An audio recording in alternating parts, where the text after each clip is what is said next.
Grandmama, I can hear your brain working. What's going on? These these these wheels in here are just a turning. And y'all, when that happens, it gets dangerous. Danger, danger. Dangerous in the kitchen. Good morning, I'm Rose from my Rose's Open Pantry.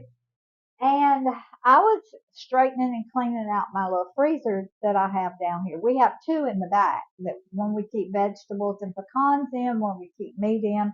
Then I have one in the bottom of my fridge where I keep things like my peppers that I freeze, my onions that I freeze that come out of the garden, different little things like that that I use regularly. So I found a bag of tomatoes that I had stuck in this freezer. Now, they were some of the last ones that came off before we had a frost this year. So Roy pulled them all, and I just put them in a bag and stuck them in the freezer. Well, I was needing more freezer space, so I said, well, I'm going to do something with these tomatoes.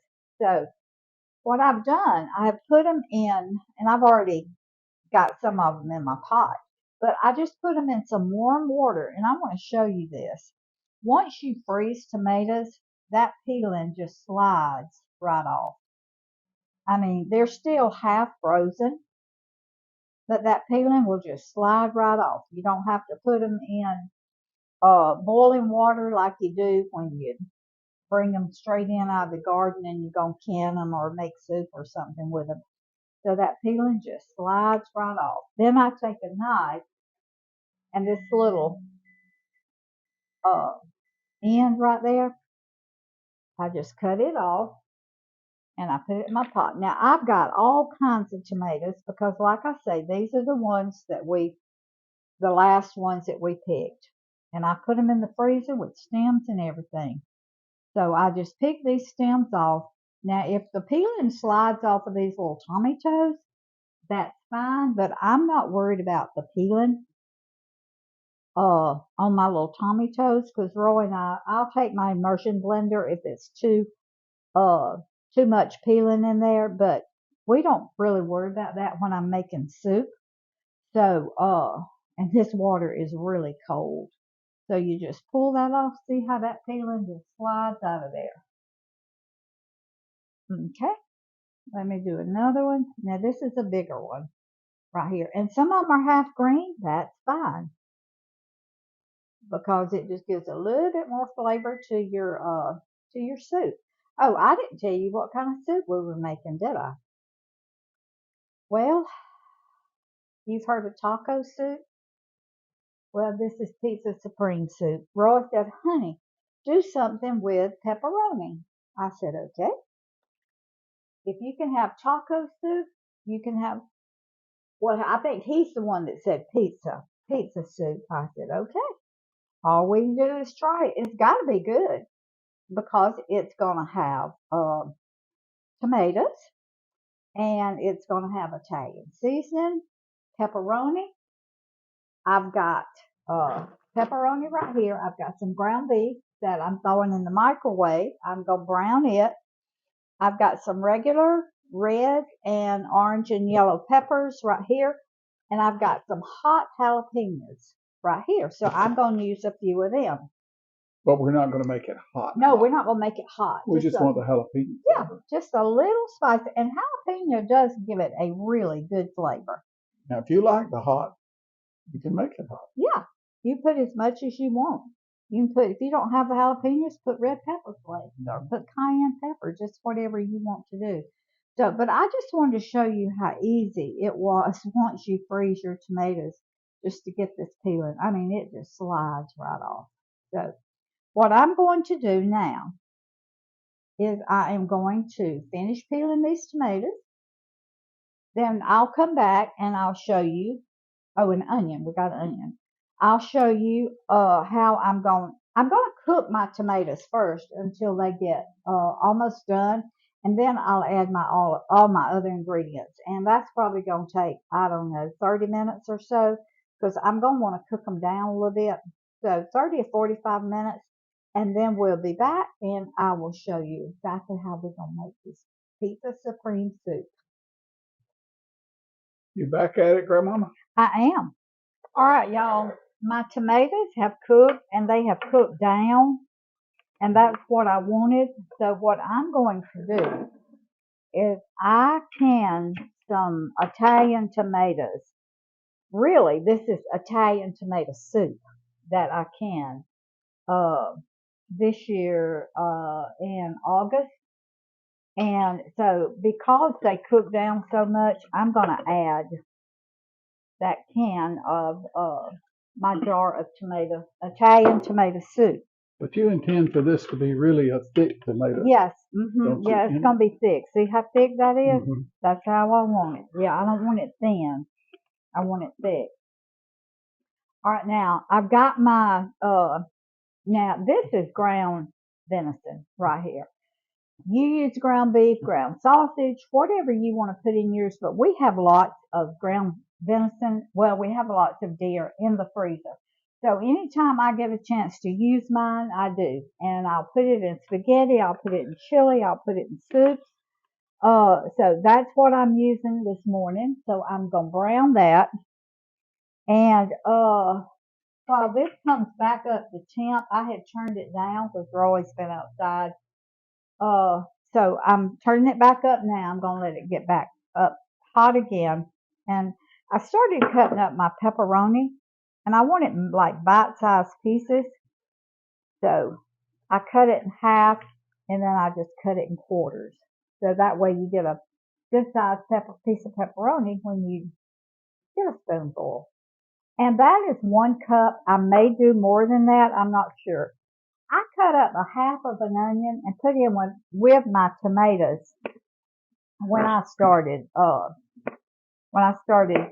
cooking them down. So now I'm cutting up a small onion and I'm going to brown it in with my venison because there is no fat hardly. There's almost none in deer.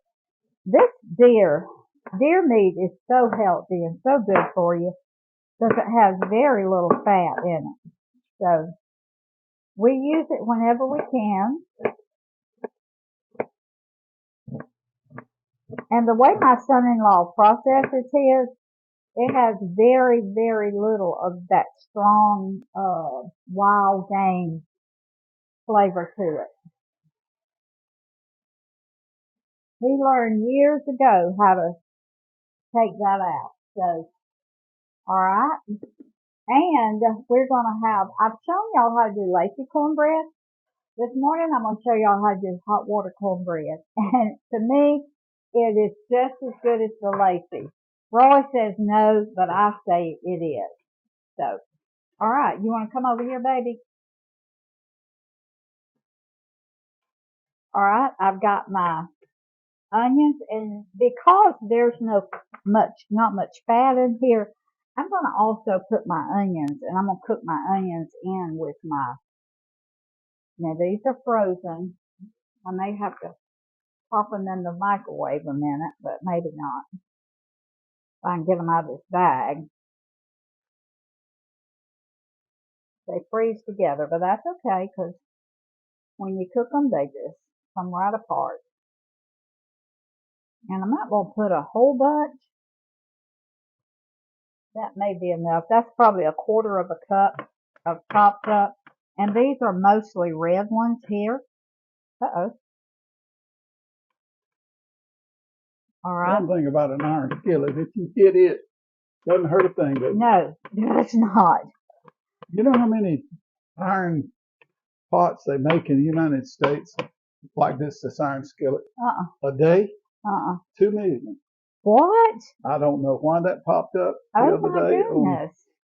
I was reading the news and there was an article on that popped up. Well, showing them make them, but it's worldwide that they ship them. So yeah, people quit using them for several years, or some people did. A lot of people did, but then they came back, and now everybody uses an iron skillet. So, all right, I'm just using my same spoon to stir both. Now, I'm not going to put my jalapenos in here. I'm just going to put them in my soup over here.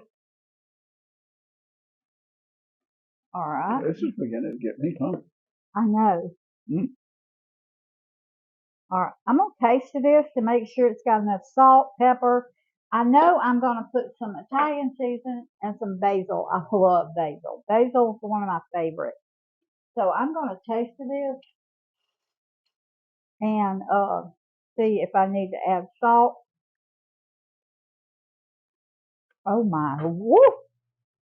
Oh my goodness. And now I'll take me a bowl out and just eat this. Is that more gooder? That is delicious. I'm going to have to add all my other ingredients before I see if I need to add any more seasonings to it. But I am going to salt and pepper my ground beef, because y'all know I try to salt and pepper try to season every element. A little bit. A little bit. I'm going to put a tablespoon of minced garlic, because I've already got garlic in the my canned soup that I put in here. Okay. I just want this deer to brown and my peppers and onions to cook just a little bit. And I'm doing this on high.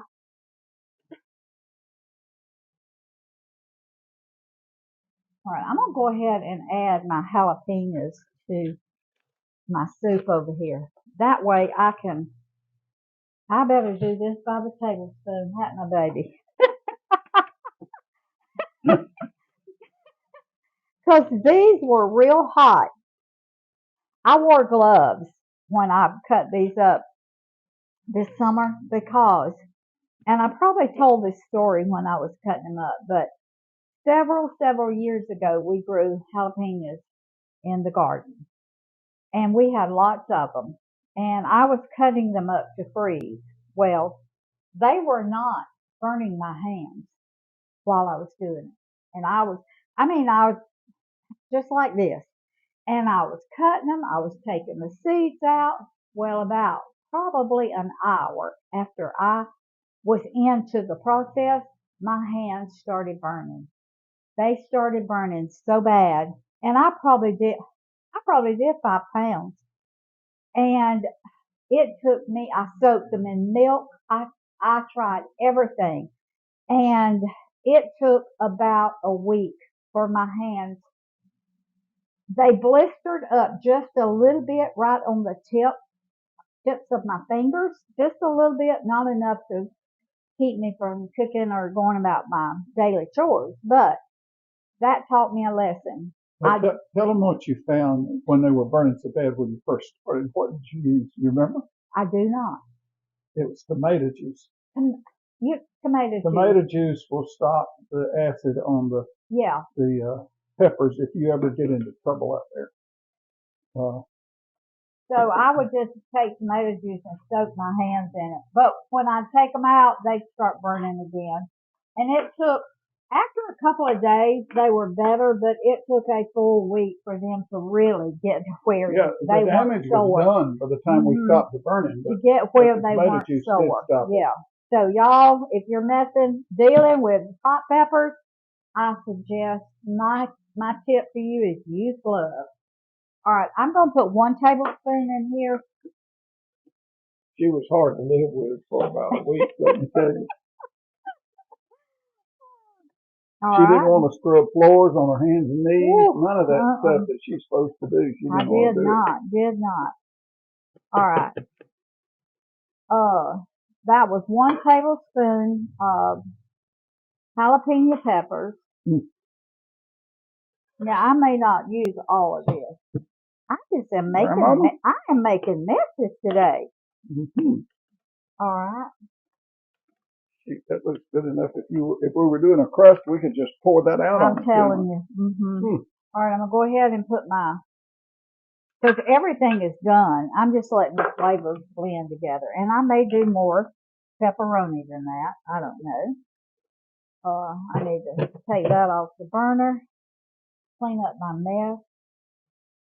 I used to never make a mess in the kitchen, y'all. Never. But since I've gotten older, I do. I think I'm not as careful. I'm more careless, maybe. I don't know what it is. All right. Roy loves pepperoni, so he's the one that's gonna have to tell me if I need to add the rest of that ground beef. You want it real chunky, baby. Now, if you want yours smooth, I got my immersion blender out here, but I decided not to use it because my canned Italian tomato soup was already really smooth, because before I canned it, I took my little immersion blender and I made it That's smooth. just right to me. So, but I left that today just a little chunky because, yeah, that's the way we like it. So, now if you want yours thinner than this, add a little tomato sauce to it, add a little water, add a little chicken broth, whatever you want. But we wanted ours like this. Okay. Probably another. That's probably too close, baby, because another spoonful of meat. Meat? Oh, okay. That's what I think. All right. I can add all this meat. No, I mean, that's not a. That's up to you. Yeah, I am, because you don't have anything else to do with it. No, and it was just about a half a pound. Yeah. So, all right. Yeah, that looks better. This looks more like soup. All right. This is a one meat pizza soup. Yeah. You want more pepperoni in it? Probably not. I think we need to taste. I need to taste and see. You tell me what you think. See what? If I need more salt, pepper, or Italian seasoning. You got the more gooder taster than I do.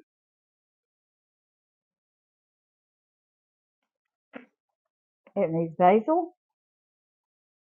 That's a teaspoon of basil. Half a teaspoon of Italian seasoning. We'll start with that.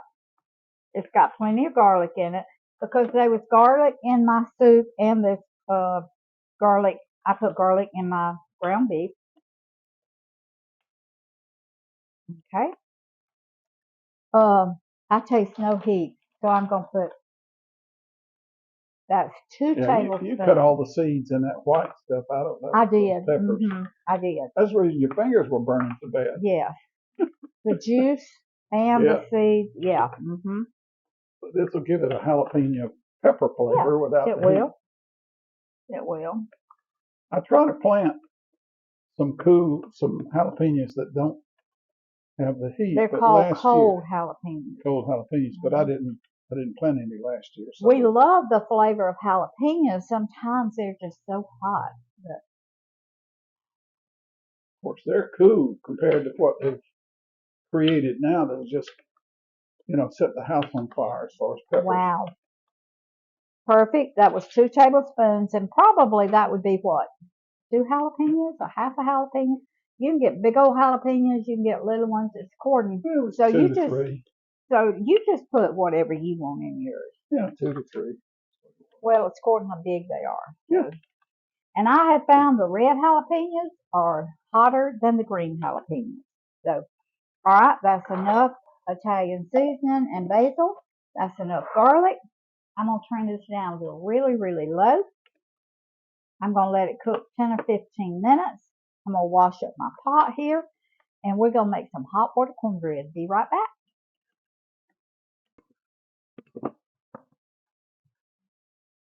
All right, we're fixing to do hot water cornbread.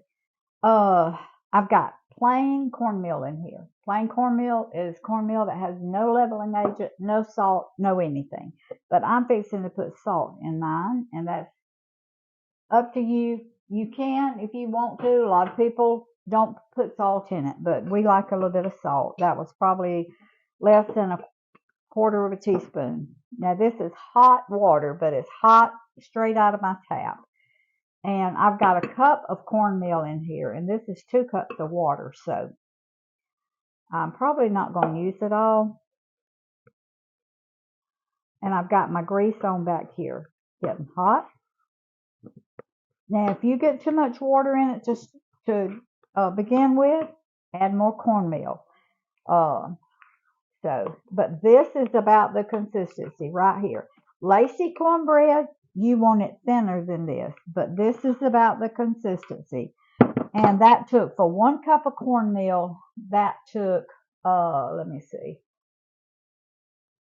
That took not quite a cup, took 3/4 cup of water. Okay. You can notice the difference between this and the Lacey cornbread because this will, when you stop stirring, this stands up a little bit on its own. Yep. Lacey cornbread won't. Lacey cornbread's like the consistency of a cake batter. This is more. Yeah. All right. My grease is not quite hot enough yet. I have got some cheddar cheese out that I shredded. I use my food processor because I use the little fine shred. I love the way it shreds. And y'all, please shred your own cheese. Please. Buy the block cheese. Shred your own. It melts so much better. It's so much better. To eat, it doesn't have the potato starch in it. It doesn't have all those things in it that keeps it from sticking together. Yes, this will stick together and when you put it in a bag and put it in the refrigerator. But usually when you're using cheese, you're using it in a casserole or you're using it over something like chili, so that really doesn't matter. All right. Let me see if my grease is quite hot enough. May not be. So if you'll come right here, honey, I just get a spoon like that. Now let's back up just a little bit. All right. I get a spoon like that and put it down in my grease and I press it out. I mash it out just like that. It's not supposed to be covered? No. Okay. It isn't. Okay. I mash it out because it's going to come up over it anyway. So that's about probably a 1/2 inch of oil in my pan. All right. All right. I'm going to let that brown. It's going to take just a few minutes. So, my soup is staying warm over here. And these flavors are really blending together well. So give me a couple of minutes on this and then we'll be back. So this cornbread is not supposed to be humped in the middle. It's supposed to have the same thickness all the way across. Yes. So it cooks even crunch across. And don't touch it now until it gets ready to turn, because when you first put it in there, it kind of sticks to the bottom. But as it cooks and gets brown, that releases and it's easy to turn. So we'll be back in a minute.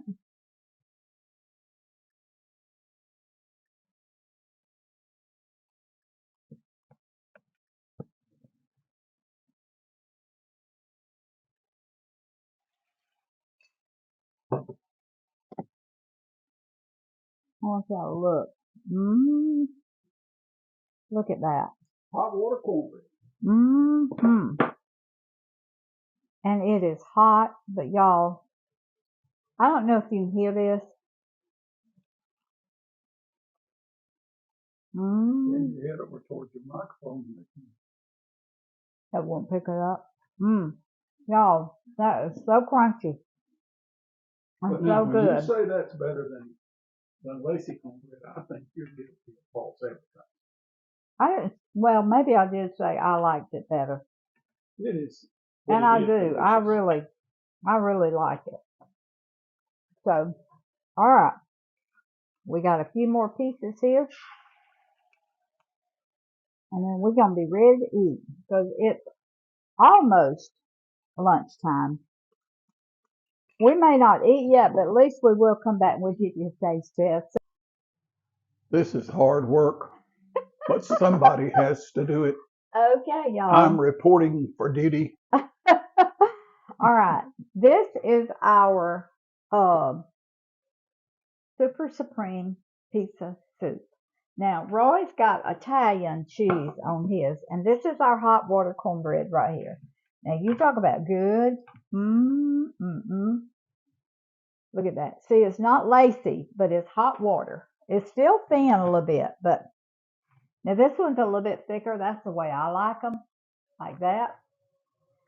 All right, honey, you can go ahead and taste. I'm gonna get mine back here. You just go ahead and do what you want to do, darling. Yeah. Because I know. Because he's got Italian cheese on his. You know what I'm gonna do? I already sampled a little bit. It is delicious. I'm gonna put a little cheddar on one side and a little bit of Italian on the other side. That's fine with nothing. No cornbread, no garlic toast. Y'all. But it is delicious. This is good enough you could get a pizza crust and spread this on it and eat it. I'll tell you something else. Add a little more meat and get your taco shells, some lettuce, and you've got an Italian taco, just like a fish taco. This is delicious. Y'all, this is so good. Wow. Now, like I say, if you don't want yours so thick, this is more like chili. The thickness to it. You know how thick chili is? This is more like that. But if you don't want it quite that thick, add some chicken broth or water to it and thin it down a little bit. But you're not going to want to. You're going to want it like this. Now, we use cornbread. You might not want to do that. You might want to go the toast route or even Ritz crackers. But we do that because Rose tries to avoid gluten as much as possible. And cornbread does that. But it's delicious with it. Y'all. This is good. You could even put your cornbread down, then put your soup on top of that. Now, that's the way I would like it. Like with, I was talking to Rose when we were off camera. Open face Texas toast. Texas toast, garlic butter, and just pour this over it for the family. It'd be delicious. You can use sausage. You can use ground beef. Whatever you want to use in yours, I use ground deer. So, all right. Y'all try this. This is a first. This is different, isn't it? It is so good. Tastes like a pizza in a bowl, y'all. I'm telling you. It edges out chili to me by about 5 points. Yeah. All right. Food feeds the family, family feeds the heart, God feeds the soul. Put deliciousness back in good food. We'll see y'all next time. And by the way, share this video. This may be a first. I don't know. I've never heard of pizza soup, but share this video because there may be a lot of people out there that want to at least try it one time. So, Like I said, see you later.